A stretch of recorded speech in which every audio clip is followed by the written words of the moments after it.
Hey, Boss Squad. A quick reminder on two big events that are coming up on October 26th at 8 p.m. Eastern. We are live streaming our 200th episode. That's right, 200 episodes live on Twitch. Just go to our Twitch channel, twitch.tv/Kame House Party.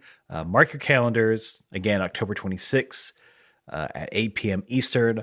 Also, on November 7th, from 10 a.m. to 10 p.m. Eastern, we are going to be a part of Extra Life's Day of Play. And so we'll be doing a 12-hour charity stream to raise money for the Children's Miracle Network. Again, that will also be on our Twitch channel. Our fundraising goal is $1,000, and you can go ahead and donate. You don't have to wait till November 7th by just following the link in the show notes. So again, go to twitch.tv/Kame House Party, follow us, and make sure your alerts are turned on, and get ready for those two big events that we will be telling you about a bunch. Now on with the show.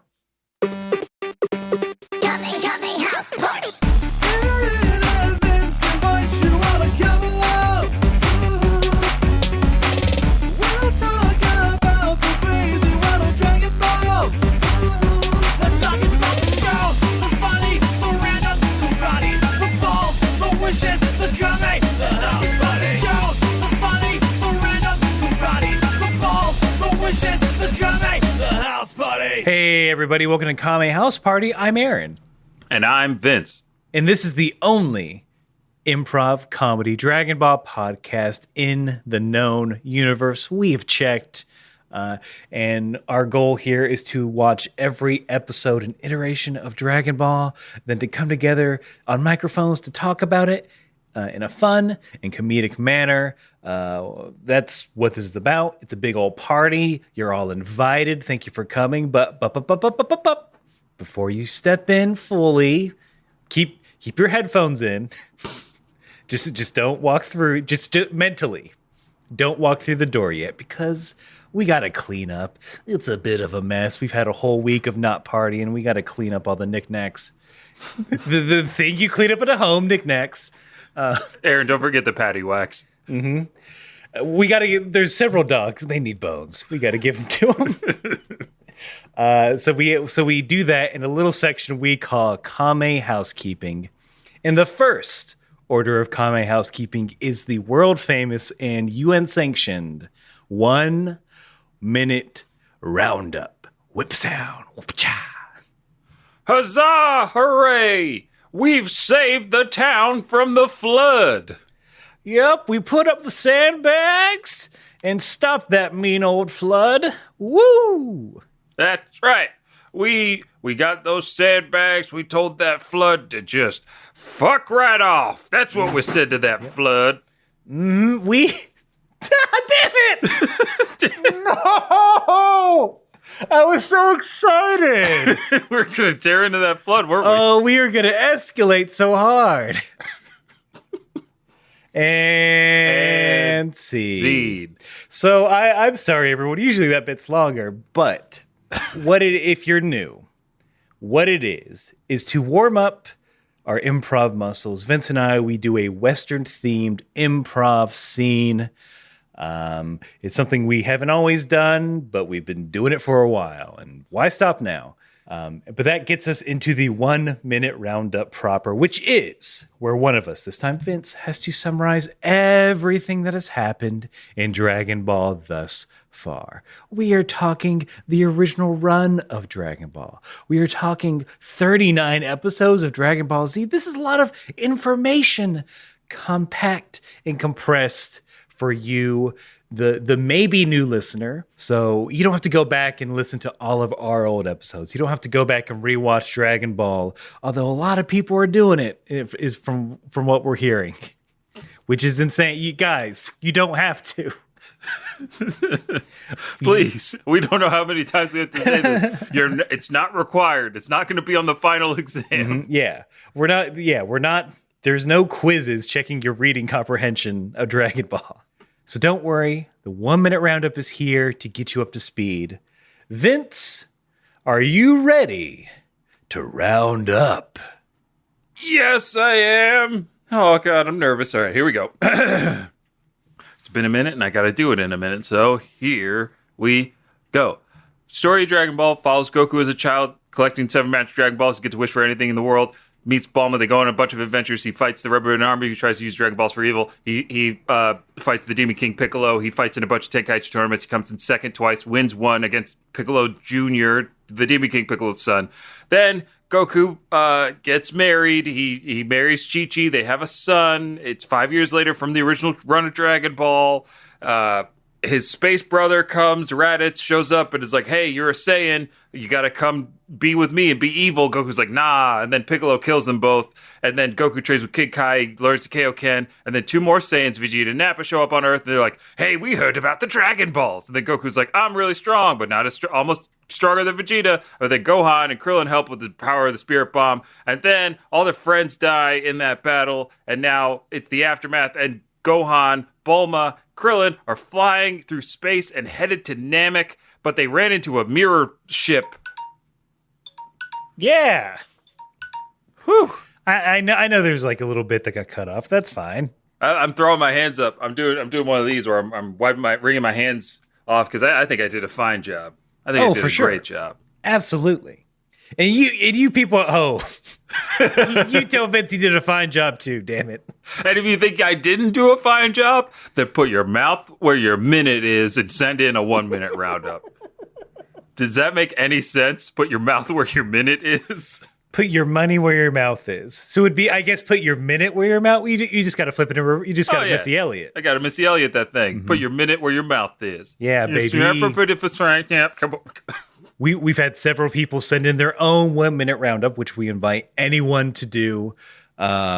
Always entertaining, and I think the constant feedback that we get from it is like, "Oh yes, this is hard. We're sorry for ever doubting you." I might be editorializing that last part, but I think that last part is a little bit of editorializing. It's implied. Subtext. Again, thank you, Vince. Very good job. And it brings us to the last part of Kame Housekeeping, where we let you, the audience, know that Vince and we watched 2 different versions of Dragon Ball. I watched the Japanese language English subtitled version, and Vince watches the English dubbed version. And we do this because this is what we've always done, and what we will continue to do, what our children will do. They never will our children watch the same type of episode of Dragon Ball. I can't wait to write that into our joint will. Mm-hmm. Our podcast marriage vows. Yes. On top of just not wanting to change the whole deal of our podcast, we do it because there are some fun differences that we can compare and contrast. And the first difference is usually the title. And Vince, will you please give us your title first? Because mine is, I don't know what it is, man. Half a paragraph, a soliloquy, mm-hmm. a string of weird haikus. Yeah, it's a whole ass sonnet. Yeah, please give me your 2-word phrase, please. For here is the English title for episode 40 of Dragon Ball Z. Held captive. No. Held captive. That's it. I mean, yes, I agree. I don't agree that that's what actually happened. I agree that you don't agree. Mm-hmm. Because I believe in the you that believes in me. Now who's doing sonnets? Ooh-wee. Mine is a smidge longer. Oh, you don't say? And I'm going to... I'm full of it this morning. I'm going to attempt to say it in the same intonation that the announcer gave it to us. So here we go. The title for episode 40 of Dragon Ball Z, for the English subtitled version, so roughly translated, is Honest to Goodness, There Lies Namek, Planet of Hope. What? Why is it so cheeky? It had the same energy, if you're familiar with the meme of the 2 fingers and the emoji looking up saying, "It for me." I know what they're, having watched the episode, you know what they're talking about, mm-hmm. But why say it that way? It's like, hey, Aaron, cookies in the fridge. You want some? Honest to goodness is a little rascal phrase. Mm-hmm. They should. Gee Willikers, is that Namek I see? Aw, shucks. Aliens on board. Fighting alien kids. Now we're on the trolley. Just a stone's throw. Namek ahead. Why don't you just hop in your puddle jumper and head over to Namek? Can't take you too long. Yeah, you have to say it in the mid-Atlantic? No. The transatlantic accent? Because I spent my whole time flying between England and America? Some weird affectation created by the media. You don't say. I do say. So you know what's coming up. I'm like, oh, this is going to be some quick filler. We're finally going to get there. No. No, this is a God, no. lie. It's not honest, nor is it goodness. Aaron, I think they're going to try to drive us into what some might call space madness. We're just going to go through these weird space scenarios until you and I lose our minds before we get to Namek. We haven't had filler in so long, you know? We've lost our immunity to it. This is true. If you're not constantly bombarded with filler, it could hurt you. This is a warning to all of you. Yeah, this is our seasonal filler shot, these episodes. But I think we talked about it before the record. It's a whole episode of nothing. So let's get to it. So there's a bunch of back and forth of the Boss Squad, consisting of Krillin, Gohan, and Bulma. They have guns drawn on them by these space children, and it's a bunch of back and forth of like, we can explain, and the kid's like, no, and like firing at them. Bulma has a weird line of dialogue, and I'm curious if you got anything similar. She's yelling at Krillin and Gohan for them to do something, saying, I think, quote, "You talk too much and you're not popular with girls, so go ahead and do something about this situation." What? She weirdly slams them for not being popular with girls. Why would she? I don't know. I understand that Bulma is in a high stress situation, but why would the line be, "You're not very good with girls, so do something"? What does that have to do with anything? I don't know. In mine, I don't get that. I don't get that line. She's just constantly criticizing Krillin and Gohan for doing nothing, and then when they try to do something, she yells at them to just stand there and listen because they talk too much. But I didn't understand that because at one point during the, I'm putting this in Aaron quotes, negotiations, Krillin's like, "Hey, Gohan, let's power up." They sort of resign themselves like, all right, we got to fight. They're not listening. So instead of just going at it, they feel like, well, we should power up, which everyone gets freaked out about. But then it's a pretty good gag because as soon as Krillin is done powering up, he looks very smug and satisfied. There's a little girl that is right next to him. We take a comedic beat. She kicks him in the shins and then runs away. And he goes, owie, owie, owie, ow. Yeah, that's a classic. I liked it. Sorry, Krillin. We can't do that to Gohan. No, can't. You're the only adult here, Krillin. You can't have kid-on-kid violence in Dragon Ball. Except Aurelia and Goku. they didn't fight. Didn't they? I thought they were friends at the start. I was thinking more Krillin and Goku when they were young. Oh, lads. right. When they were younger. But that's for training purposes. That's for they're buds. That's supervised. Because Gohan never fights those orphans, which Yeah. I wanted to say at the top. This gave me very much like that orphan vibe of like, it felt like they were just like, oh crap, it's filler season. What do we have? Oh, we got kids. We can always pull orphans. And somebody's like, all right, fine, just make it in space, I guess. Yeah, give them all goggles. Issue them goggles and guns. Goggles, guns, and lacrosse pads. Everything you need to survive in space. Yeah, you would think Gohan would go enjoy. He's like, I know what to do here. Mm-hmm. Join them. Sorry, Krillin. Yeah. If experience has taught me anything. It should be like a quick cut after Krillin's done powering up that Gohan is in goggles and pads and pointing a gun at Krillin. Death to adults. There's a bunch of this we finally come to where the misunderstanding, they are accused of being Frieza's men. Who is we know who this Frieza is. We know who Frieza is. We know who that is. So of course they're scared. But can't deal with that now. Alarms go off.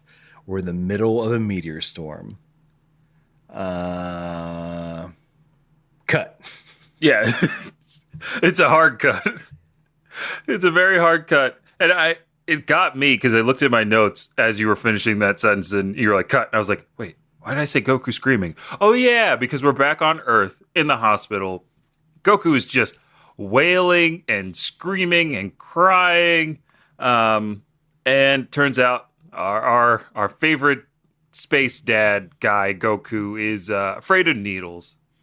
Classic gag. Classic gag. He's so strong. He's so tough. And even Chi-Chi gets in on the action and she shames him. She's like, boy, Goku, you can save the world in all these crazy epic battles, but you can't even take a needle. Gohan didn't even whine this much when he was born. I was like, damn. She walks out of the room on that line. That's so good. Gohan came out of the womb, suited up, shook his dad's hand, and went straight to study. He got right into that book.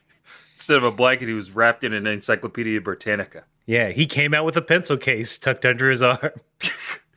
Mine's a little different. She says something along the lines of, compared to the suffering that Gohan went through, this is nothing. And then she's like, I'm gonna go to a shrine to pray for Gohan. And that's when she leaves. But I'm like, yeah, Gohan he's gone through a lot, remember? He has. He really has. And at the tender age of 5, are you afraid of needles, Aaron? No. Do I look? No. So for years, I hated needles. Like I got good at like coaching myself. Like I would just breathe real, like right before they would stab me, and then I'd be fine. But recently, in like the last couple of years, I've gotten very comfortable with needles to an unusual amount, to the point where I had a procedure done, and the person giving me the needle was like, "You might not want to look," and I was like, "I don't know." What gauge you got? And she's like, oh, it's a pretty big one. And I was like, all right, I'll watch. And she's like, oh, I was like that too. I like to watch. I was like, I found my person. Like, this person's cool. You want to be friends? Let's watch needles go into things. I find the whole process of injection, connecting tubes to people, I find that stuff fascinating and terrifying. Like I'm holding both of those in each hand. Yeah, there's a thin line between terror and fascination, for sure. Mm-hmm. My obsession with aliens comes with a healthy dose of I am terrified of aliens and them taking me in the night. Taking you to a club? Yeah. Them wanting me to go outside. Hey man, you want to hang out? Nah. Some pushy alien friends that just want to go clubbing. Bro, party on Zardox 6. There's a girl. There's a life form there that's really into you. Also, no gravity, no cover charge. Sorry, yeah. Sorry. I had my voice changer on. Bro, we're gonna pre-game in the ship. We've got 20 minutes of light speed to get shristy. Mm-hmm. We're gonna buzz some nuclear sites, see if we can set them off. Along the way, we're gonna piss off some U.S. fighter pilots. Do you want to subduct any rebuttals too, or what? They're cool to come along. We'll erase their memory afterwards. It's cool. Would you, Aaron, if you could go with aliens to space on some weird mission, but they told you, oh, by the way, at the end of this, we're gonna have to erase your memory because you can't take this back with you to Earth. Would you still do it? I mean, again, a thin line between terror and fascination. Of course, Vince. Of course, I want to go into space. Am I terrified of it? Of course. Mm-hmm, mm-hmm. But if I had if NASA's like, hey man, it's going to take 5 years of training. It's going to be the hardest thing you've ever done. But do you want to go to space? I'm like, fuck. I guess I gotta, right? Put me in that super deep Motionless pool. Yeah, put me on the vomit comet. Mm-hmm. Vomit, whatever the spinny thing is. Hey, you said it right. Vomit comet. It's like, I don't want to be abducted, but at the same time, I kind of want to see. What about this? I want to see if we got it right with any of the movies. Yeah. This is just for fact checking. So I can actually every alien movie. Before we leave this hospital, one, we got to check our insurance and make sure it cleared. Two, Gotcha. I just want to point out that once Goku does get stuck with the needle, he screams so loud, a man outside's head wrap becomes undone. If we don't look at this through cartoon logic, that is a very powerful scream. Thank you. It is a very powerful scream, and I'd say an underused device in TV and film these days. I was immediately taken back to an episode of Scrubs where someone gets yelled at so loud that traffic stops. And everybody in traffic was like, "Oh, did JD mess up a central line again?" And they're like, "Yeah." I love that. More monocles need to be popped in surprise or shock. What I don't know what the modern equivalent of that would be. The phone. Yeah, your phone would have to like jump out of your hand or something, and then run away and never come back because they don't need us anymore. This argument's too much for me. I'm out of here. I can't keep looking this stuff up. Nobody cares about what's going on in Bleach. If Toy Story logic applies, our phones have seen some shit. Literally and figuratively. Literally, figuratively, metaphorically. They've seen all the shit. They see us at our worst. They know all our secrets. So that's why you should take care of them so they don't turn on you. You got to be nice to those AIs. Memorialize their dead brethren. Give their phones a proper burial. And don't do that. Recycle them responsibly. In your closet. Yeah. In that one drawer. I think I still have like an iPhone 4. Yeah, I think I still have my first iPhone just in case things go bad. I mean, it's the ultimate backup. I've still got my... Oh, God. I don't even know what Galaxy Note I have. The 3? It's like way too old. It's got a capacitive button. And it has a button, Aaron. I think my old iPhone is like, I don't even know if I can still get the charger for it. Speaking of charging. Yeah, speaking of charging, this episode should be charging. I should be charging it by the minute for wasting my damn time. Heyo. No, we get general destruction. Bulma's like, okay, in this ruckus, we can attempt to escape, and the boys are like, no, they're good. They need to help out. They save a bunch of kids from a giant panel coming down. They become firefighters for a shot. But my favorite part of that is that like Krillin's holding the hose, Gohan is holding the fire, or I guess the water pump or something. But then the little girl that we saw earlier is now in a hallway that an explosion is taking place. A beautifully animated explosion, by the way. And then Gohan pulls a Piccolo and jumps in front of her and sticks his arms out. And I was like, wait, is Gohan going to tank this explosion? Nah. He uses his Masenko and blows up a fire.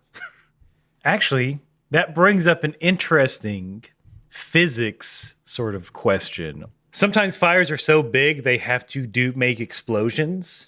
That's essentially, if they make an explosion big enough, that sucks up all the oxygen in the area, then the fire is no longer able to be in. Like, I think they do that with oil fires. If like an oil rig catches on fire, it's like, well, there's constant fuel coming from the ground. From my understanding, it's that, they will do a controlled explosion, and the logic is that it takes up all the oxygen.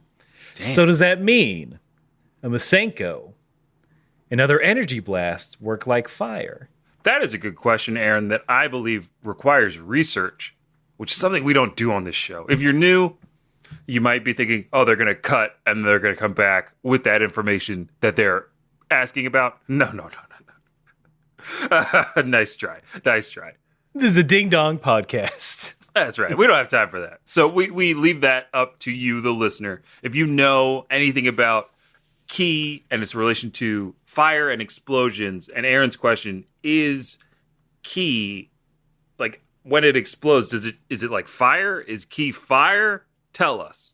So then we can get to the bottom of that hallway conundrum of did Gohan blow up a fire, or did he suck the air out of the fire? We've seen energy blasts suck up other energy blasts, so it could be that logic. Could be. But I can't say. Can't suss it out here. Hashtag no way. KHB research. Send it into kamehousepartypod@gmail.com, and we'll read it on the next episode. We'll see. We'll see. We'll see when we get to it. Yeah, no guarantees. But I think it's good to end on some Bulma hate. Oh yes, of course. Well, the boys are doing their boy things. Bulma falls down, gets mad, says, "Who's flying this thing?" Runs to the bridge, kicks the pilot out, says, "I'm gonna fly this thing. I'm experienced it. I'm a pro at this." Then proceeds to ask what buttons do. Yeah, what was that about? I'm taking over. What's this lever here? In yours, did she say like, I'm taking over, I'm a pilot, what does this all do? Or was she like, did she start and then, because in mine she jumps in the seat and is like, hey, like this does this does this, what is this, where's speed control? That's what she asked for, is where is speed control? And the kid doesn't want to tell her. No, yeah, it's a similar thing. And she has to like yell at them. It's like, will you tell, like, I just need one control. I understand everything else except this one thing. But she does it. She's very good at piloting an alien ship via keyboard. Yeah, she's clacking away. And I do love, like, they keep cutting to the kids. And they're all in that stunned, impressed, like, It's, what is it in like a StarCraft in competitive, like at APMs? Oh, yes. Hers have got to be through the roof. So, Aaron, I'm gonna do something we haven't done in a while. I'm gonna say out loud that I believe Bulma plays Dota. And I'm just gonna grab something real quick. Okay. Ooh, God, that sounded heavy. Yeah, no. Has it gotten I'm bigger? Yeah, it's gotten bigger. And I'm lifting the blast shield on it. And then I'm gonna hit the button that is Cannon, not Nick Cannon. It's true. She's a pro gamer. Bulma Pro Gamer. Capsule Corp at the next Dota Pro-Am. She doesn't live in the dorm, though. Somehow she got out of that. She's out of the dorm and into the space. Yeah, her team's going to lose this year because of all this time she spent in space. I mean, how does she expect to work on her teamwork if she's in space? She ain't got no Wi-Fi out there. What do you think Bulma's gamer tag? Okay. Let give me a second. I think I'll come up with something. Okay. Okay. Here's one. Griefs and briefs. Pretty good. Capsule Corporate Card Shark. It's a long one. Something Pafu. Maybe. Nacho Pafu. Not you. What? Like nachos. Look, we've established a rhyme is just as good as a joke, so I gotta allow it. Ha ha. Yes. Damn it. Why did I set that precedence? Aaron, you fucked up. Oh, Yamcha sucks. That's one. Yeah, that's a good. Yeah. Daddy's bratty teen. Daddy's my ATM. That's for me and Vince. That's an inside. That's for all the comedy bang bang heads out there. Stop it. Maybe this will be the last one. Yeah. How else can we alienate our audience? I mean, this one's going to bring the audience back, and then we can do the rest of the episode. Blue hair, don't care. It might be something to do with that, or genius. I mean, to keep it simple, Bulma the Genius Briefs. That's true. It's almost Wu-Tang F. The Giza Oh. is her name. Bulma the Genius Briefs coming down the genius streets. Ha, ha, ha. You God. Yeah, yeah, yeah. Bulma, ma. Goku's already a Wu-Tang name, honestly. Yeah, it's true. All the rest, everyone else already has a Wu-Tang name, and their Wu-Tang name is their name. Yeah, we got Red Man, Method Man, You God, Inspector Det, Goku, Krillin, Piccolo, Old Dirty Bastard, and Master Roshi. Yeah, Master Roshi is just another name for ODB. Slap on top of Big Baby Jesus and Osiris. Yeah, there we go.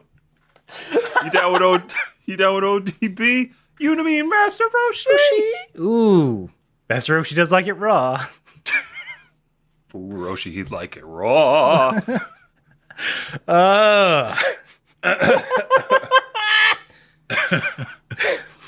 I'm sure there's fan art out there. A quick. I don't think that's. I'll go ahead and say that's definitely not research. I'm gonna enjoy some of that later. Absolutely. But before we get to commercial, just they're out of danger, and you would think after all this help, all the children would be very excited, but nope. They still pull guns on Bulma, and then say, "How can we trust you? Your pals are the ones who destroyed our planet." Dun dun dun. Yeah, and then what? Nani cliffhanger commercial. Hey, listener, just another reminder about some of the really exciting stuff Kame House Party has coming down the pipeline, starting with on 10/26, that is Monday, October 26th, 8 p.m. Eastern, is Kame House Party 200 Live. It is our 200th episode, and we're doing a live show to celebrate. There is a prize that you can win only by tuning into the stream. That's twitch.tv/Kame House Party. Follow us on Twitch. Get those notifications set so you don't miss it. That's our 200th live episode of Kame House Party happening 10/26, 8 p.m. Eastern. We hope to see you there. And then you're like, okay, Vince, thanks for the PSA. I guess you're done. No, I'm not done. I am not done because we have one more thing. On November 7th, we are doing Extra Life's Day of Play to help raise money for the Children's Miracle Network hospitals. And we're going to be streaming from 10 a.m. to 10 p.m. It's going to be a whole lot of fun. We are trying to raise $1,000 for the Children's Miracle Network Hospital. Link is in the show notes, and you can donate right now. Help us get to our goal.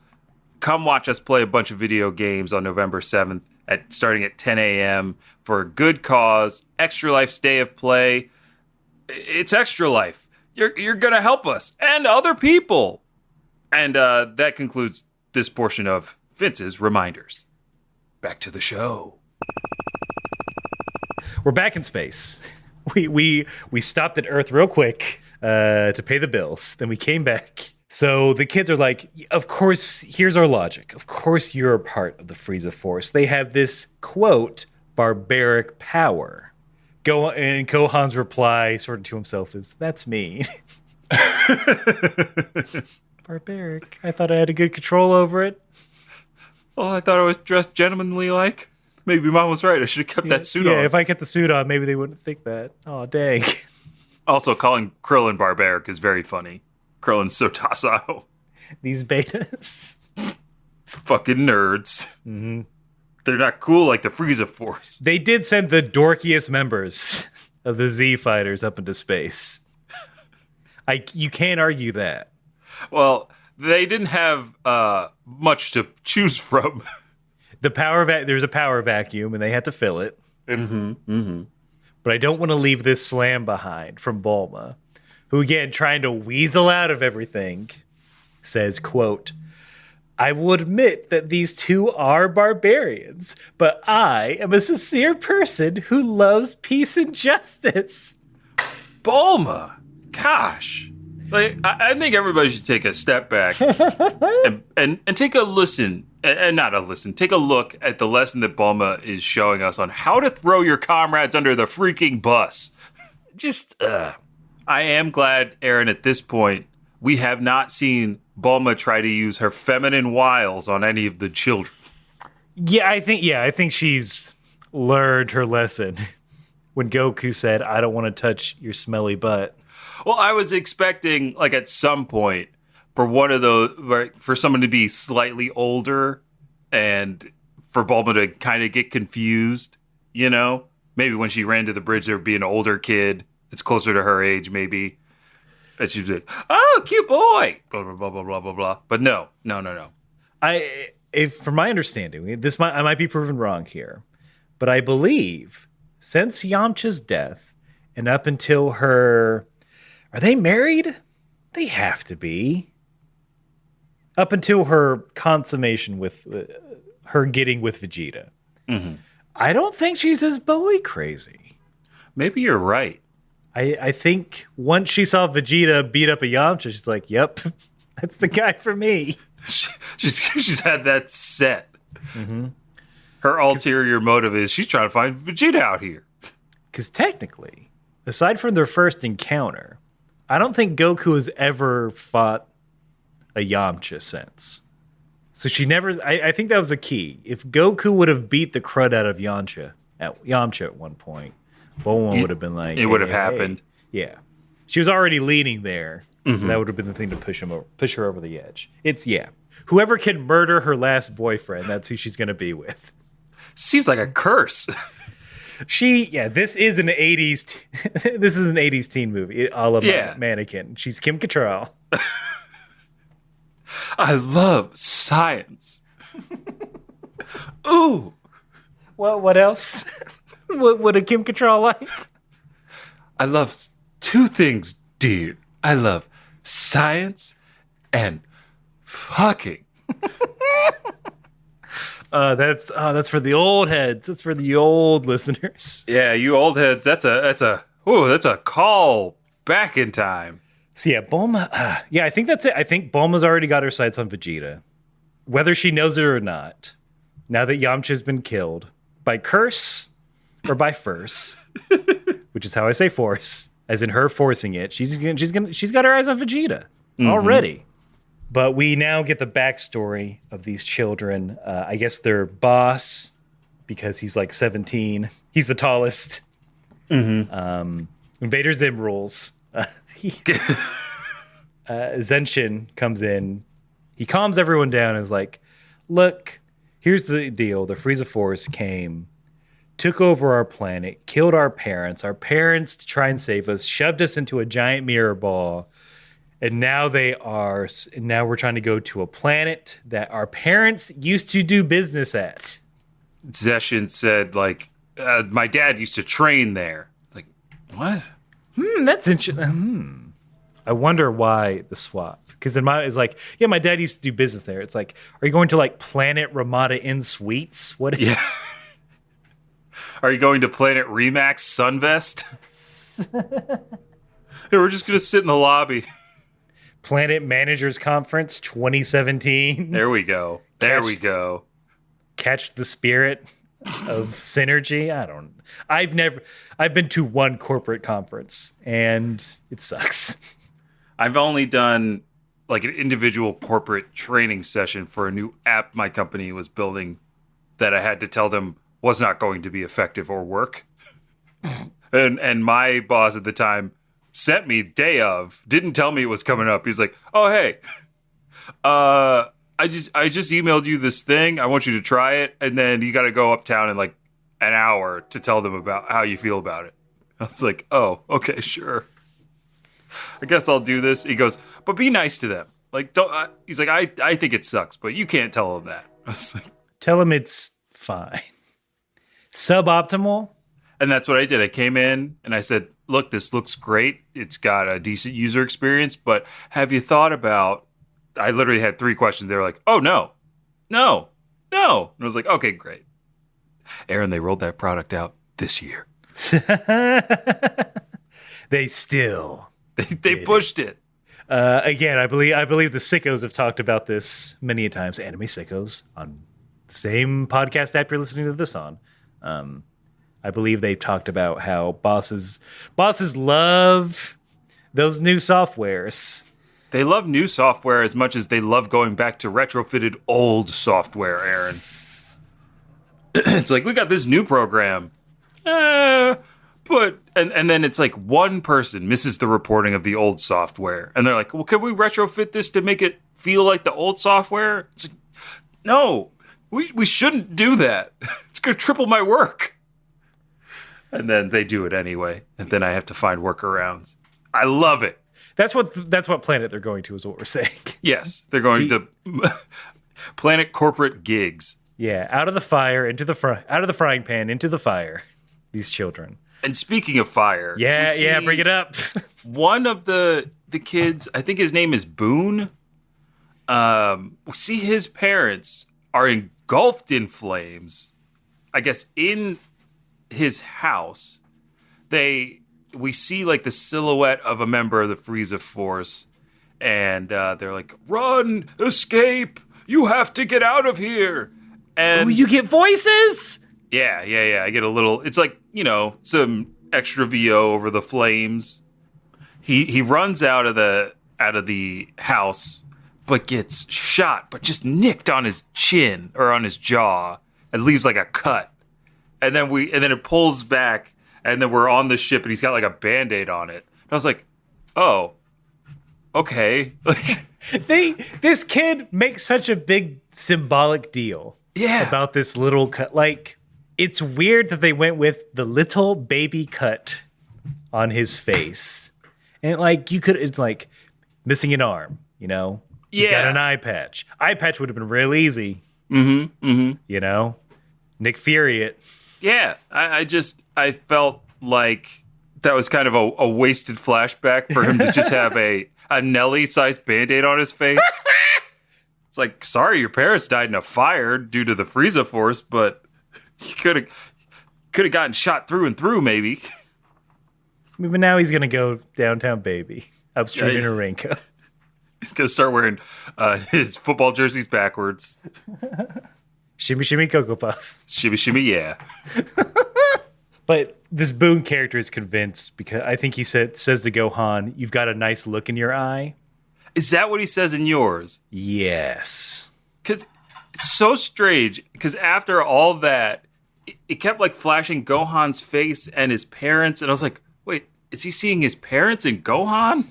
Like, I was very confused. Maybe. But he taps Gohan on the head and says, "I think they're all right," and then just walks away. What a nothing episode. Oh my god. I mean, and then here's the icing on the Band-Aid cake.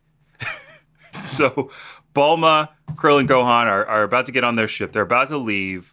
They tell the kids where they're going. Zeshin, the leader, gives them hey, here's a shortcut if you go through this nebula or whatever. And of course, before he tells them the warning of that nebula, they take off. But Boone, at the very end of the episode, you see him just peel off the Band-Aid and we watch it fall to the ground. Why? Like cherry blossoms, it does. I was like, why are we watching this? He's not even the leader. Like, Boone is just another guy. You would think they'd put the leader to that, right? That would have been the more dramatic thing. It's the leader's like, "We don't trust you." And then he has it's like, and then some other guy's like, "But Boone, what about, Yeah. they saved us. Surely the Frieza Force wouldn't." And then it is real weird. And just, God, I laughed so hard at him taking his Band-Aid off dramatically. I was just like, who are you? Like, what is this again? Like, it. Because what is it supposed to symbolize? It's supposed to tell us that Boone is now okay with his lot in life. Like, he's chill now that he knows that there are good people with powers out in the world, or super, extremely weird and inconsequential. But yes, the boss squad, they're off. They think they've got a shortcut to Namek. But before we finish that up, we gotta. Everyone's asking where's Vegeta, and here he is. He's landing on some planet. Essentially, there's some other Freezer Force guys. They meet him there. They realize that he's on life support in the pod, and they put him in a tube to heal. I'm assuming full of that Saiyan DNA. Oh, yeah. As we find out later. I think the very last thing, because we had a few, like, the episode could have ended when Boone took off his Band-Aid. The episode could have ended when we saw the Lizard Bird Man start to heal Vegeta on that planet. I said a lizard Muppet. If you look at the hairstyle, it's Muppet-esque. And then there's this final ending to this episode where Bulma, Gohan, and Krillin are taking a nap. You know, ship's set to autopilot to go to Namek or whatever. I have okay. Yes, go off. I just want to break down, but before the turbulence happens, I want to break down the living situation. Yes, Bulma is in a bed, surrounded by her filth. There is a white circle around all of her filth. Next to her are Krillin and Gohan. They're sleeping on futons on the floor. What the fuck? Yeah. Why can't they get a bed? I don't know. It seems like the ship has the capability to make multiple beds just by saying, I need more beds. It's Namekian design, that bed. Because it's the one that popped up when they first got in the ship a few episodes back, right? I hate her so much. She doesn't do anything that's, like, redeemable, right? Like, for the past couple of episodes, apart from being able to actually pilot spaceships. But that's about it. Why is there a circle perfectly around her junk? Are we already in a sitcom situation? It's like, that's your room, Bulma. We're splitting up this spaceship. Well, I'm tired of cleaning your mess. Here's your space. Get it dirty however much you want. I would give it to Krillin to set that standard early, you know. He's going to nip that in the bud, you know? But he's a coward. But he's historically a coward and cannot tell people what to do. History tells us Krillin, very much a shrimp. I mean, lower stakes than telling your best friend's wife that he is dead. And that their son's kidnapped by their mortal enemy. But so maybe he did. It certainly wasn't her. Right. If Gohan's there, maybe he did. He had Gohan to back him up. Yeah, and Gohan could just say it very coquettishly and, like, innocence of a child. Like, oh, that's what my mom would say. Miss Bulma. What, you brat? My mom said, you know, cleanliness is next to communess. So, Kamines. Sorry if you think I said something else. So maybe no, clean up I yourself. heard what you said. But guess what, kiddo? Kami's dead. I mean, we're gonna bring him back, but I'm just saying it'd be nice if you cleaned up after yourself. It would be nice if I didn't have to babysit you two nerds on our way to space. I've taken care of myself, and I've only had the one accident. Is that why I have to sleep on the futon? Jeez, Gohan, your mom didn't tell me you were such a baby. Sorry, I'm used to living in the woods for a year. Didn't really have beds. Krillin, sorry, I'm Krillin. Bulma, just what if we just separate the spaceship? Here's your space, here's our space. We can train and do whatever we want here. You can, leave your cup noodles and books, and they're important. A surprising amount of pornography. That's all I'll say. I said important. And seed. A pun's just as good as a joke. Hope you're taking notes. This how you make it in the game. This is comedy 101. You pay $400 for a UCB class right now online, they're going to tell you the same damn thing. Yeah, we're just UCB secrets. Do you remember that old special about magician's secrets of magic revealed? I believe something similar, but It was the masked magician. Oh, And he had to wear a yeah. mask because he was revealing all these secrets and he'd get kicked out of Magic Club if he did it. They wouldn't let him. They wouldn't let them sit there at lunch. Yeah. They knew it was Gary. I mean, we could be the masked improvisers, giving away all the improv secrets. I don't know, dude. I don't want the UCB4 on my ass.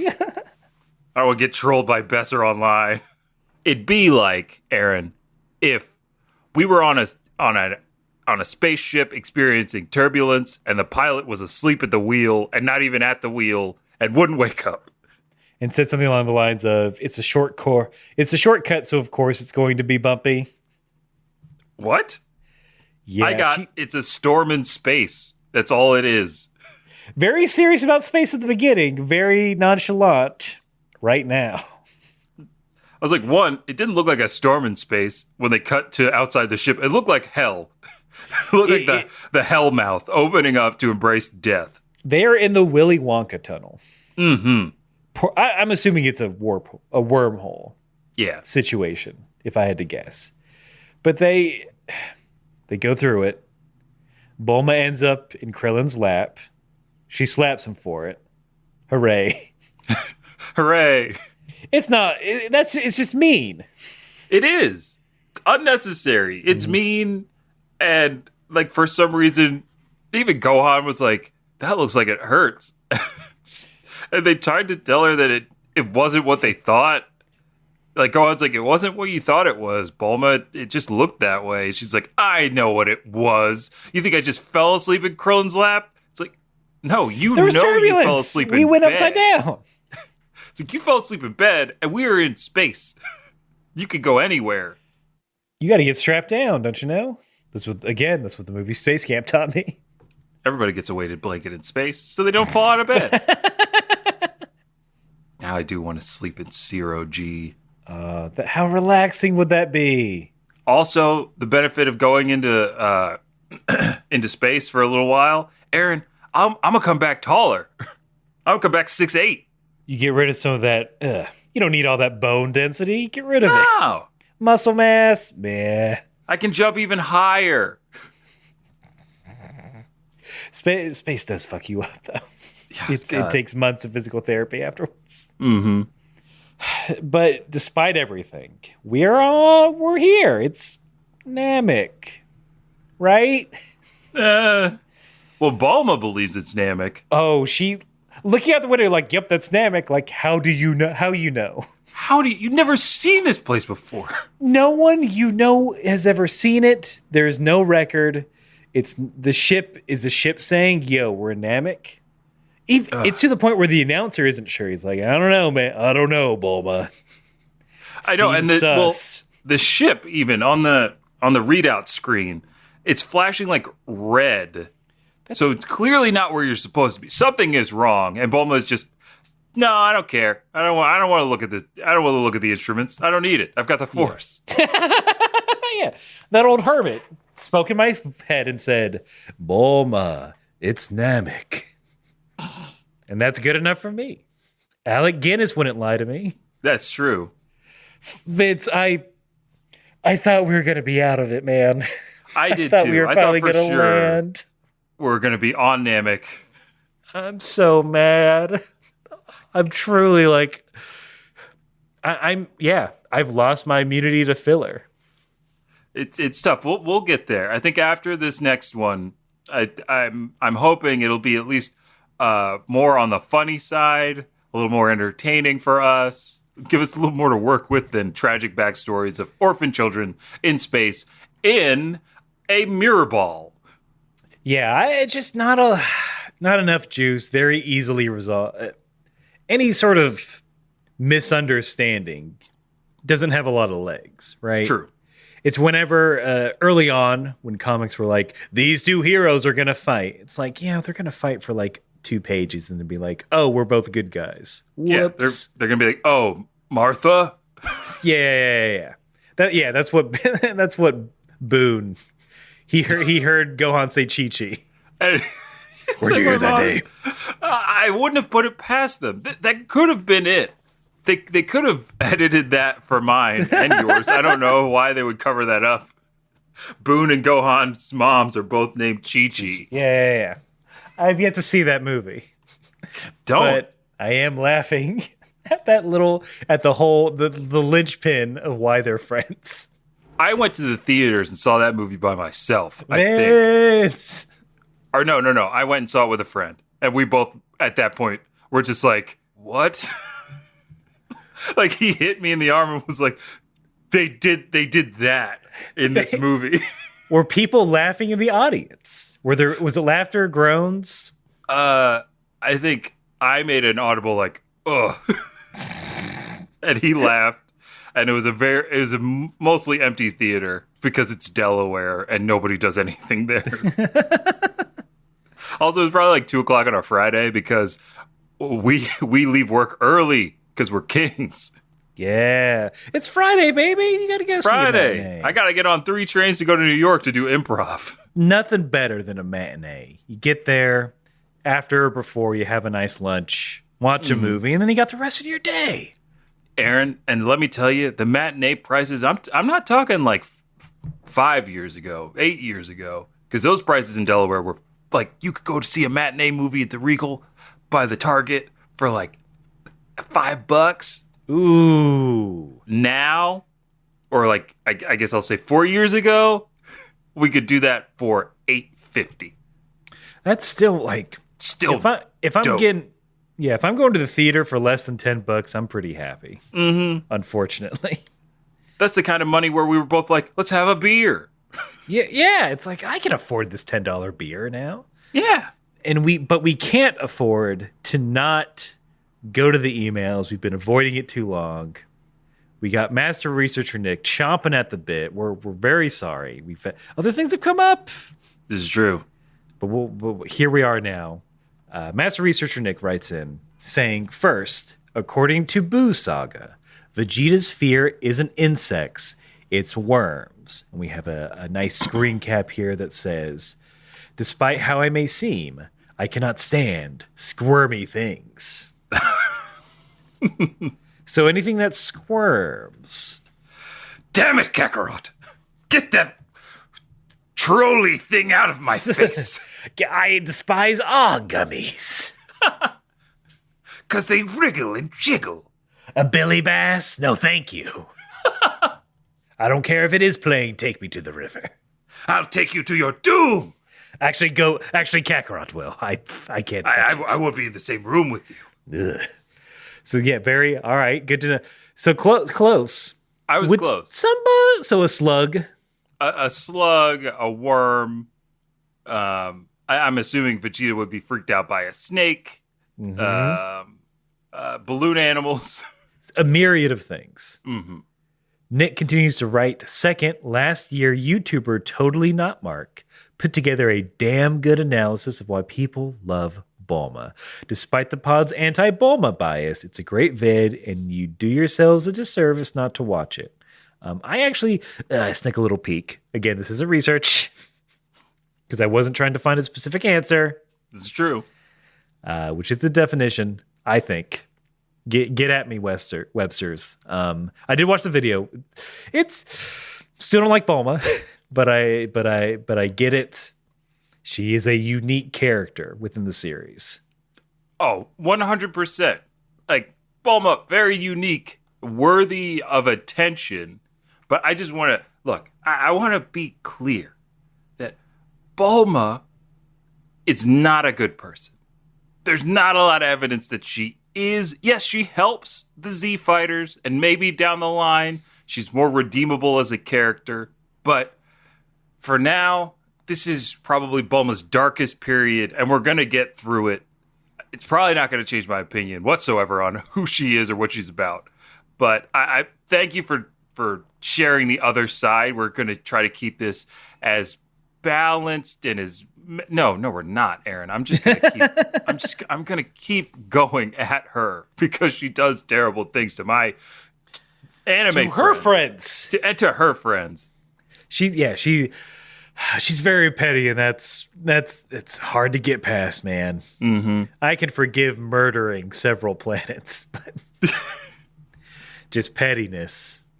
Yeah, we can look past the fact that she's disobeying the Prime Directive out here in space and messing with all these damn civilizations and things and altering the course of history in the universe, but not the way that she treats her own pals. And then thirdly, I'll say finally, Krillin was able to smell that food trap because, according to Toriyama, Krillin has a semi-permeable membrane where his nose should be. As Masako X put it, Krillin is basically an earthworm. What the fuck? Oh my Why would God. you do this to us? Toriyama. No. Toriyama has a very good sense of humor. Yeah, I mean that's clearly some fan ass, and that's like off the top of the dome. Like, you know what? Fuck you. Here's the answer. That doesn't So when he sleeps, if he snores, do it vibrate? I would assume. Can you watch it jiggle? I'm hoping at some point, we'll be able to see if there's like a sleep bubble, and that's how we'll know where it is and where like the air release is. But that semi-permeable Krillin membrane, I'm here for it. I am shooketh.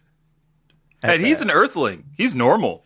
Yeah, He's the only Earthling now. he might maybe look, maybe he got syphilis, and your nose does rot off if you let syphilis go too long. Oh This God, is a true, really? This is a true thing. This is a true. I believe, unless the Cinemax series, The Nick, lied to me. Oh, okay. Well, Nick's never lied to me before. Yeah, unless Clive Owen's a liar. I trust him. We've already done enough stuff. We have to get to another letter. We can't. Oh, that's a whole ass episode. Krillin's membrane.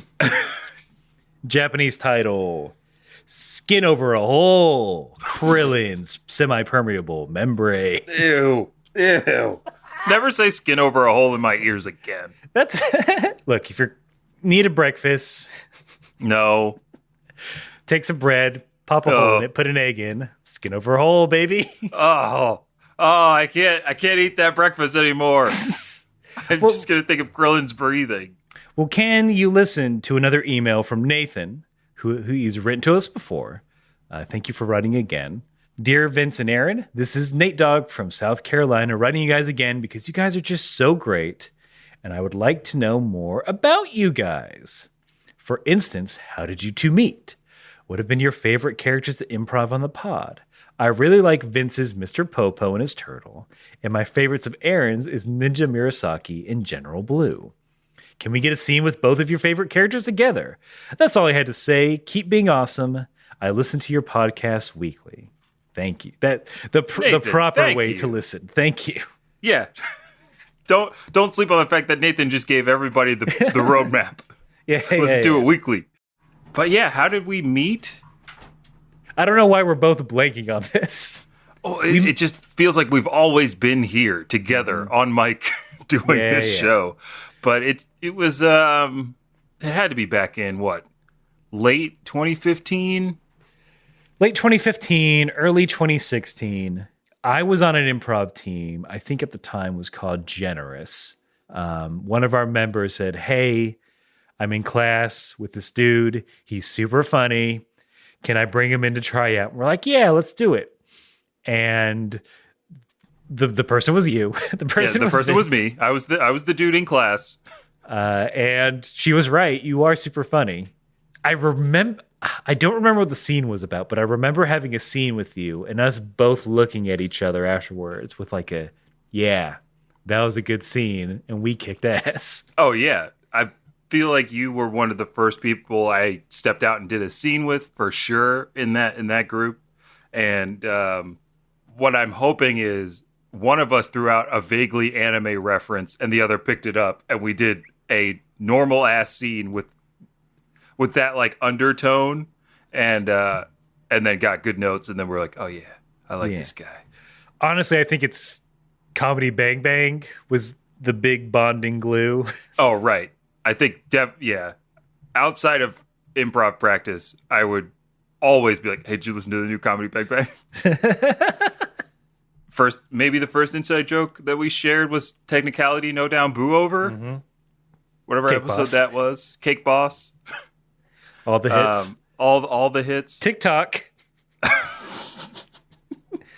But yeah, we improv brought us together, and improv keeps us together. Favorite characters to improv on the show. I mean, you've named some bangers. I know those are our bangers. I do love a Popo. I love a Nappa. I think Nappa's so much fun just because of like who Nappa is as a character in general. Like he's just this big dude that loves to fight.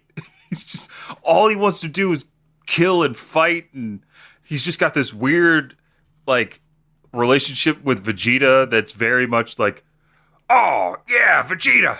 Like, oh, you're so great, Vegeta. Oh, I love you, Vegeta.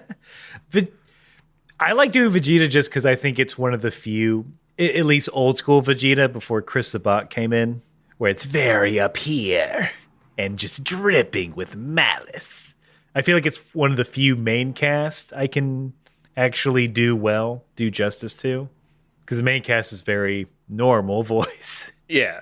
I don't think this was a question, but probably the hardest one for either of us to do is a Goku. Like, it's very hard to find the vocal range for Goku. It's, because it lives up, but it doesn't. Mm-hmm. I think it can only be pulled off by a natural male soprano voice because it's at that high register all the time.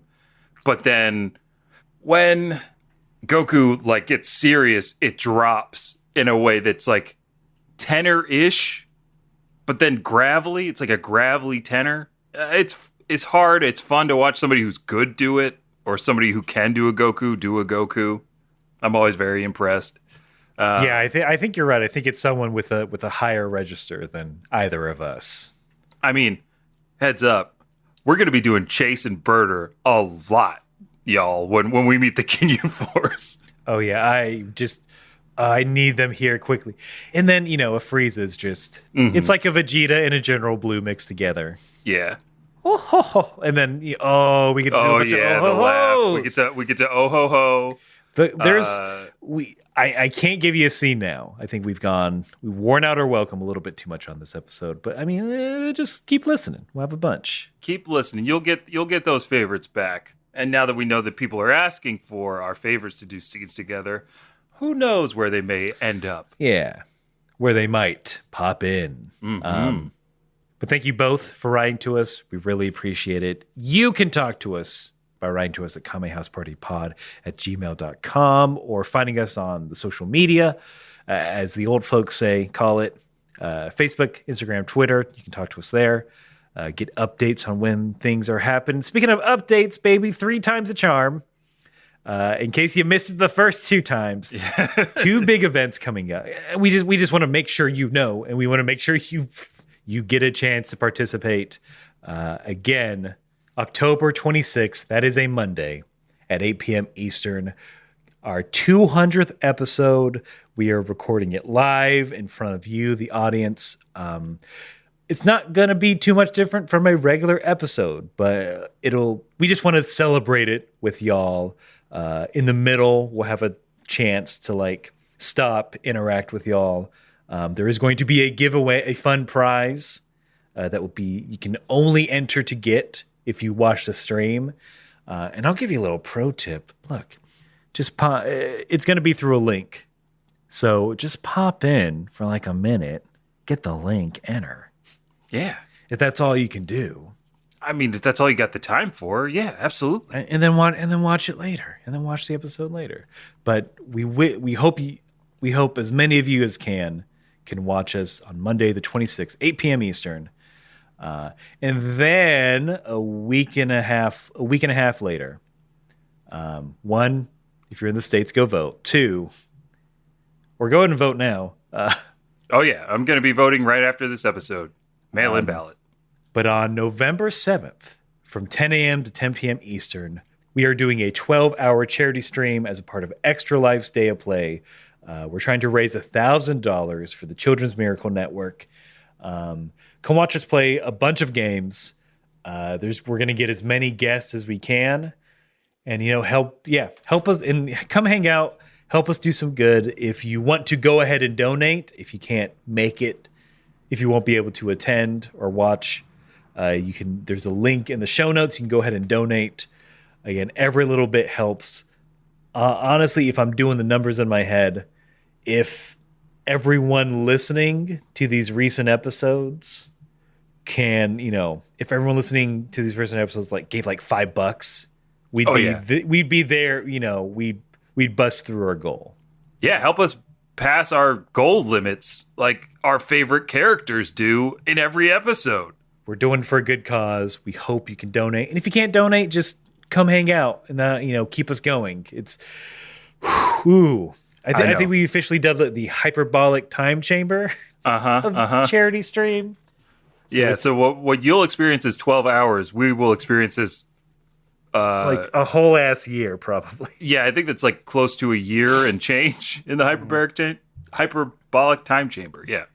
Yeah, it's going to be a challenge, and we hope as many of you as can join us for it. All that, again, is at twitch.tv/Kame House Party. Yeah. And no matter if you're trying to convince Bulma that she may not be at Namek, or trying to figure out why a Nelly Band-Aid is significant to a child named Boone, you gotta keep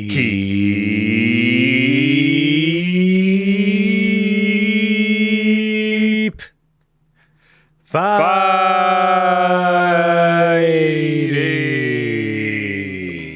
Yummy, yummy house party.